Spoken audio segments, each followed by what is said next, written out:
ٹانگیں ہوں گی، اور وہ پتھر پتھر کر کے کعبہ کو گرائے گا۔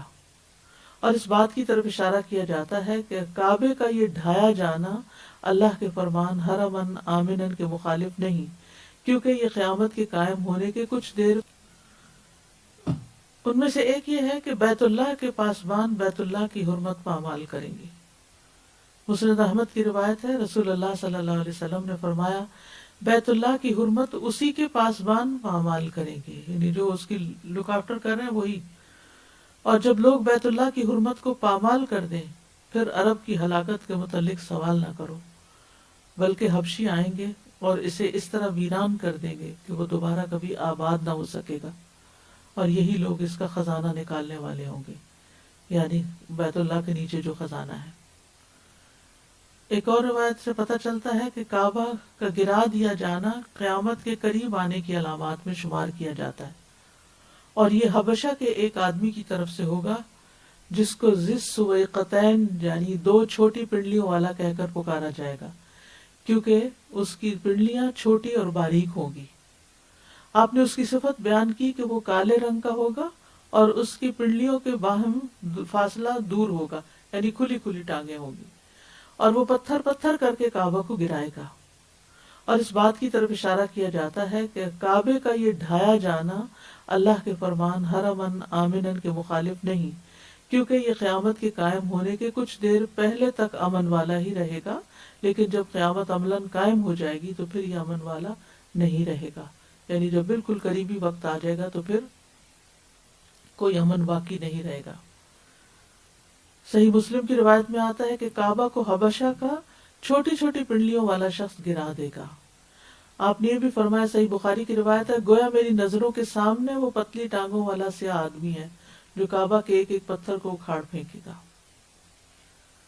پھر اسی طرح مسند احمد کی روایت سے کعبہ کے خزانے کا نکالے جانے کے بارے میں بھی پتہ چلتا ہے۔ عبداللہ ابن عمر سے روایت ہے، وہ کہتے ہیں میں نے رسول اللہ صلی اللہ علیہ وسلم کو فرماتے ہوئے سنا، کعبہ کو باریک پنڈلیوں والا حبشی خراب کرے گا، وہ اس کا زیور چھین لے گا اور اس کو غلاف سے خالی کر دے گا۔ گویا کہ میں اب بھی اس کو دیکھ رہا ہوں کہ وہ گنجا ہوگا، اس کی پنڈلیاں اندر کو مڑی ہوئی ہوں گی، درمیان میں فاصلہ ہوگا، دونوں پاؤں دور دور ہوں گے۔ مطلب یہ کہ جسمانی ساخت کے اعتبار سے، شکل و صورت کے اعتبار سے مختلف ہوگا، یا یہ ہے کہ اس کی تخلیق جو ہے وہ دیکھنے میں ناپسندیدہ ہوگی۔ وہ بیت اللہ کو اپنی کسی اور ہتھوڑے سے ڈھائے گا۔ پھر کعبہ کے نیچے جو مدفون خزانہ ہے وہ بھی نکل آئے گا، اور یہ حبشی جو اوپر سے گرائے گا اس کو، وہ اندر سے وہ خزانہ بھی نکال لے گا۔ اور کہا جاتا ہے کہ اس وقت کوئی لا الہ الا اللہ کہنے والا نہیں ہوگا، قرآن سینوں سے اور صحائف سے اٹھا لیا جائے گا۔ تو پھر باقی کعبہ کے رہنے کا کوئی فائدہ نہیں، جب کوئی حج کرنے والے ہی نہیں، عمرہ کرنے والے ہی نہیں۔ زمین میں نہ اسلام رہے گا، نہ مسلمان، نہ قرآن، نہ ذکر، نہ لا الہ الا اللہ، نہ ہی زمین میں کوئی اللہ کو پہچانتا ہوگا، تو پھر کعبہ باقی بھی رہے تو کیا فائدہ۔ تو اس لیے اللہ اپنے ہی اذن سے ایک حبشی کو اس کی اجازت دے دے گا کہ وہ اٹھا دے۔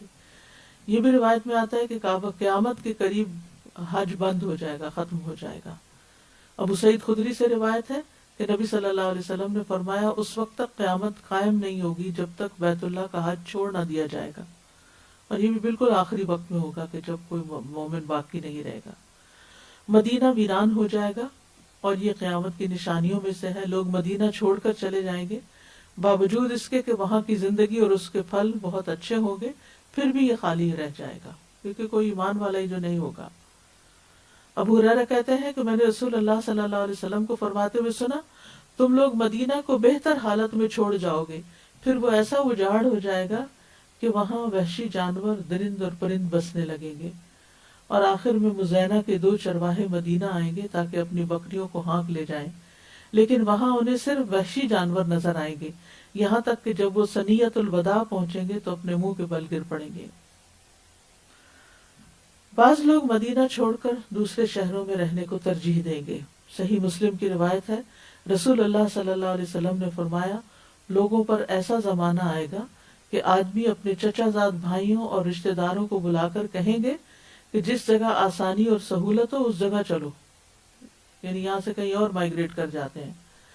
اور مدینہ ان کے لیے بہتر ہے، کاش کہ وہ لوگ جان لیں. یعنی جو مدینہ میں رہتے ہیں انہیں وہاں سے مدینہ کو صرف دنیا کی سہولتوں اور عیش و عشرت کے لیے چھوڑنا نہیں چاہیے. اس ذات کی قسم جس کے ہاتھ میں میری جان ہے، جو بھی مدینہ سے اعراض کرتے ہوئے نکلے گا تو اللہ اس کی جگہ اسے آباد کرے گا، یعنی کسی اور کو لے آئے گا، کوئی اور آ جائے گا جو اس سے بہتر ہوگا. آگاہ رہو، مدینہ ایک بھٹی کی طرح ہے جو خبیث چیز یعنی میل کچیل کو باہر نکال دیتا ہے، اور قیامت قائم نہیں ہوگی یہاں تک کہ مدینہ اپنے میں سے برے لوگوں کو باہر نکال پھینکے گا، جس طرح بھٹی لوہے کے میل کچیل کو باہر نکال دیتی ہے.